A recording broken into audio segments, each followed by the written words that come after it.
Hi students, 10th standard में जो अभी स्टार्ट किए हैं CBSE syllabus 10th standard, let me tell you, ये वीडियो लास्ट तक देखो क्योंकि शुरुआत में अगर से इस वीडियो के कॉन्सेप्ट्स आपने समझ लिए, मान के चलो 10th स्टैंडर्ड में जबरदस्त रिजल्ट लेकर आओगे। ये बेसिक समझ है और आपको इस चीज को समझना है क्योंकि ये आपके माइंड पावर को एक्टिवेट कर देगा। ये फॉर्मूला मैं आपको सिखाने वाला हूं।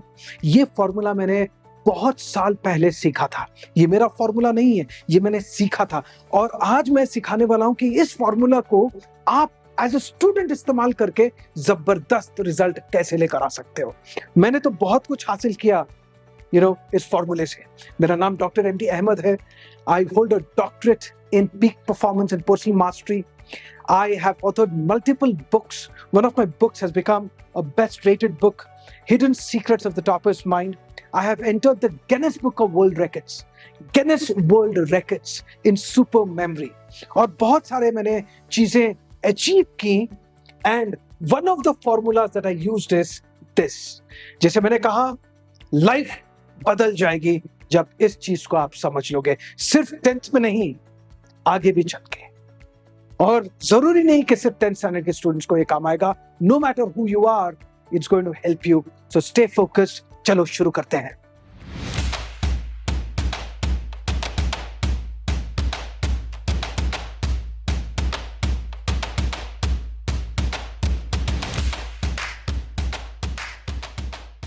फॉर्मूला क्या है? P is not equal to F.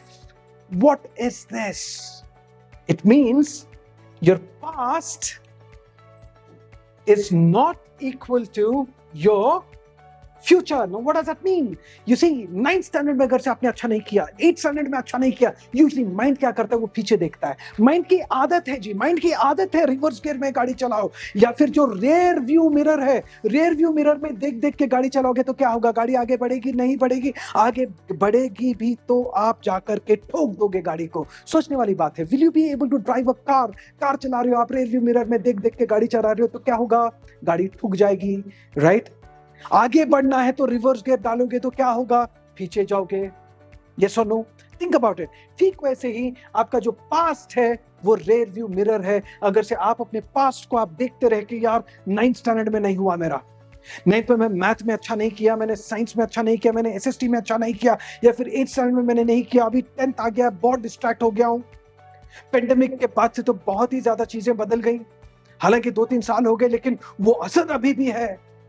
तो पास्ट में अगर से मैंने नहीं किया तो फ्यूचर में भी मैं नहीं कर पाऊंगा। 9th स्टैंडर्ड में मैंने नहीं किया तो 10th भी मेरा खराब हो जाएगा। ये जो सोच है, एक नकारात्मक सोच है, एक एवरेज सोच है, बिलो एवरेज सोच है, ये आपको रोक देगी, आगे बढ़ने नहीं देगी। तो आपको क्या करना है? सबसे पहले ये मान के चलना है कि past does not equal the future. मतलब क्या होता है? जो पास्ट में हुआ जरूरी नहीं कि वो फ्यूचर में भी हो जाए। बोलो जोर से मेरे साथ, जो पास्ट में हुआ जरूरी नहीं कि वो फ्यूचर में भी हो जाए। फ्यूचर अलग हो सकता है, राइट? फ्यूचर अलग हो सकता है।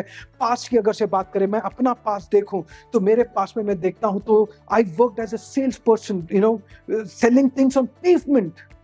आई did mediocre jobs, low profile jobs, right?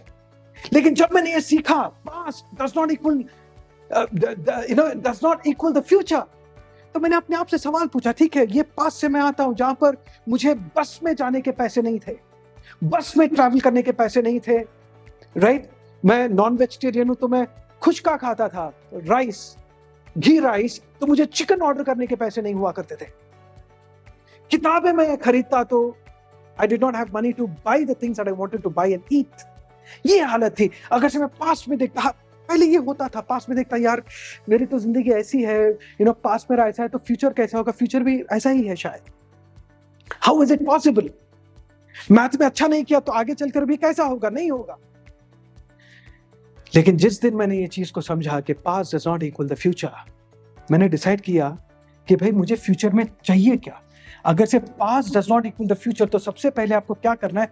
Past को रेफरेंस पॉइंट नहीं बनाना है, आपको फ्यूचर रेफरेंस पॉइंट बनाना है कि फ्यूचर में आपको क्या चाहिए। मैंने बोला, जब मेरे पास मारुति 800 के पैसे नहीं हुआ करते थे, राइट, मैंने तब BMW मर्सिडीज के सपने देखे। आई यूज्ड टू थिंक कि हाँ, जब मैं एक बहुत छोटे घर में रह रहा था, मैं सोच रहा था कि मेरा घर 5 स्टार होटल की लॉबी की तरह है, फिर 5 स्टार होटल की तरह होना चाहिए। मेरा बेडरूम एक 5 स्टार होटल के रूम की तरह होना चाहिए। लोग हंसते मेरे पे, तो याद रखो लोग हंसेंगे। जब तुम जाकर लोगों को बोलोगे कि इस साल मैं मैथ में जबरदस्त करूंगा, लास्ट टाइम मैं 40 लेकर आया, दिस टाइम 60 70 मैं एम कर रहा हूं, 100 एम कर सकते हो लेकिन बहुत मुश्किल होगा, तो आई विल नॉट से कि जब आप 40 स्कोर कर रहे तो एकदम 100 पर आपका ध्यान जाना चाहिए। 40 स्कोर करें तो 50 60 पर आप देखो, 4 5 6 मंथ्स में ये ग्रोथ देखो, उसके बाद 70 80 का ग्रोथ देखो। 70% ला रहे हो तो 95% ला सकते हो, 80% ला रहे हो तो 100% आप एम कर सकते हो। ऐसे होती है growth. All right, and it is a good growth. अगर से आप बोलोगे नहीं सर मैं फेल हो रहा हूं, मुझे 100 on 100 चाहिए, मुश्किल है बेटा, बहुत ओवरवेलमिंग हो जाएगा, स्ट्रेसफुल हो जाएगा। फेल हो रहे हो, 30 ला रहे हो तो पहले 40 देख लो, 40 के बाद 60 देखो, 60 के बाद 80 में लेकर आओ, राइट? तो फ्यूचर रेफरेंस लेकर आओ आप। अल्टीमेट गोल 100 लाना है, ठीक है, 100। तो मेरा एक गोल था कि भाई मैं BMW या मर्सिडीज खरीदूं, ये उस जमाने में एक अल्टीमेट गोल था मेरे लिए। लेकिन उससे पहले अचीव करने वाले गोल्स हैं फ्यूचर में, वो भी डिसाइड करना। मैंने बोला चलो ये हो गया, उससे पहले इससे पहले मैं दूसरी गाड़ी लूंगा, शायद एक होंडा ले लूंगा, या फिर यहाँ पर एक मारुति लूंगा, मारुति से होंडा जाऊंगा, होंडा से BMW जाऊंगा, तो 40% से 60 जाऊंगा, 60 से 80 जाऊंगा, 80 से 100 जाऊंगा। ये मेरा रेफरेंस पॉइंट है। ये नहीं है, ये होना भी नहीं चाहिए। ये नहीं है कि भाई 30%, यार मैं 30 लाया, मैं फेल होता हूं, math I don't like it. नहीं, छड्डो, पास्ट इज पास्ट, जाने दो। अपने आप से पूछो कि फ्यूचर में आप ये कैसे अचीव कर सकते हैं। जब फ्यूचर में आप ये सोचने लगते हो ना कि भाई फ्यूचर आपका कैसा रहेगा, जब आप ये सोचने लगोगे तो क्या होगा कि आपने गोल रख लिया 50%, तो आप इमीडिएटली आपको क्या करना है, 50% की तैयारी करनी है, 50% की तैयारी करनी है, राइट? आपका जो शेड्यूल है, टाइम टेबल है, वो तैयार करना है। और टाइम टेबल ऐसा नहीं है कि भाई आप पढ़ रहे हो कि I am going to study from 5 to 6, मैं सोशल स्टडीज पढ़ूंगा, 6 to 7 ऐसा करूंगा। Your time table should not be time based. लिख लो ये, your time table should not be time based, it should be material and time based. 5 to 7 I'm going to finish 2 chapters of this subject in 2 hours और 1 chapter in 2 hours. तो material based भी होना है, time based भी होना है। तो ऐसे करके आप टाइम टेबल शेड्यूलिंग करो, हेल्प मांगो। Alright, there's one of my videos जिस पर मैंने बात की है इस चीज को लेकर के कि कैसे आपको आगे बढ़ना है। Watch that video. कंसंट्रेशन से पढ़ो, कंसंट्रेशन कैसे बढ़ाना है, वो भी वीडियो है, वॉच दैट वीडियो। तो आपको उस एवरी डे, जैसे सुनील शेट्टी का डायलॉग है ना, पूछोगी नहीं कि मैंने 50 पैसे से 500 करोड़ का सफर कैसे तय किया, रोज गिरता रहा, उठता रहा, संभलता रहा, चलता रहा, राइट? Something like that. तो वैसे ही आपको रोज गिरना है, उठना है, संभलना है, आगे बढ़ना है, 30 to 50 जाना है, फिर बढ़ना है, एंड इवेंचुअली आप 100 पर जाओगे। आपको सही टेक्निक्स की जरूरत है, टीचर्स की जरूरत है, राइट? एंड अगर से आपको और हेल्प चाहिए, I have help students failing in math. One of my students who used to fail in math, मैंने उसको IIT JEE क्रैक करवाया। मेरे टेक्निक्स ने उसको ये चीज हासिल करने में मदद की। जस्ट इमेजिन, जो फेल हो रहा, 5th 6th 7th 8th 9th 10th pre boards fail हुआ मैथ एग्जाम, 10th स्टैंडर्ड के बाद बहुत सारी चीजें बदल गई। He scored a first class in 10th, fail से फर्स्ट क्लास एम किया, 11th और 12th में मैथमेटिक्स में 100 on 100 स्कोर करना स्टार्ट कर दिया उसने, and he also cracked IIT JEE। So I know it is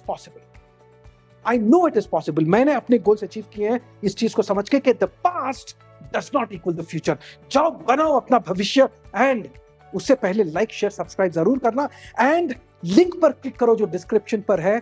जब भी एनरोलमेंट ओपन होंगे आपको इनविटेशन मिलेगा, मेरा वर्कशॉप अटेंड करने का अपॉर्चुनिटी मिलेगा, जो memory and life skill development पर है।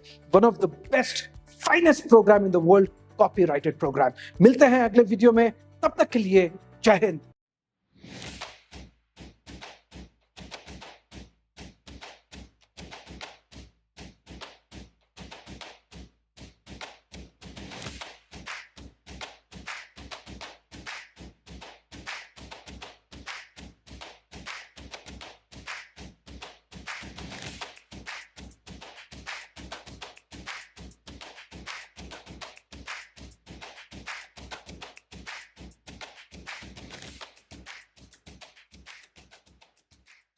Workshop taken by Ahmed Muhammad is of very high order, and it's much useful to the personal development of each person. This workshop isn't just about memory.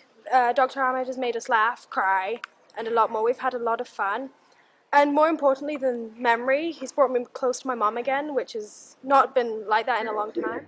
मैं doctor Ahmad का जो ये workshop join किया है, मैं बहुत खुश हूँ। मेरे बच्चों में ग्रेट इम्प्रूवमेंट फील कर रही हूँ, और जो मैं कभी समझ नहीं पाई, सोच नहीं पाई, वो सोचने समझने की शक्ति और वो जो नया एक तरीका है या नई सोच उन्होंने हमारे अंदर डाली है, मैं उससे बहुत ज़्यादा इन्फ्लुएंस हूँ। So the main difference between the coaching classes and this is that the coaching classes teach you the material, but the MD sir over here teaches you how to learn the material. So I feel that learning how to learn the material is really very important to learn the material. So this program is worth it, and I have spent about 2.5-3 lakhs on coaching classes, but they are not up to the mark, and like a fraction of that amount is being paid to MD sir, and the results are 100 times better than what the coaching classes can do. मैं सबको ये बताना चाहती हूँ कि इतनी powerful class है कि अगर ये नहीं किया तो जिंदगी का एक बहुत बड़ा हिस्सा मिस कर दिया। मैं बता रही हूँ कि प्लीज ज्वाइन करो, डोंट मिस दिस अपॉर्चुनिटी।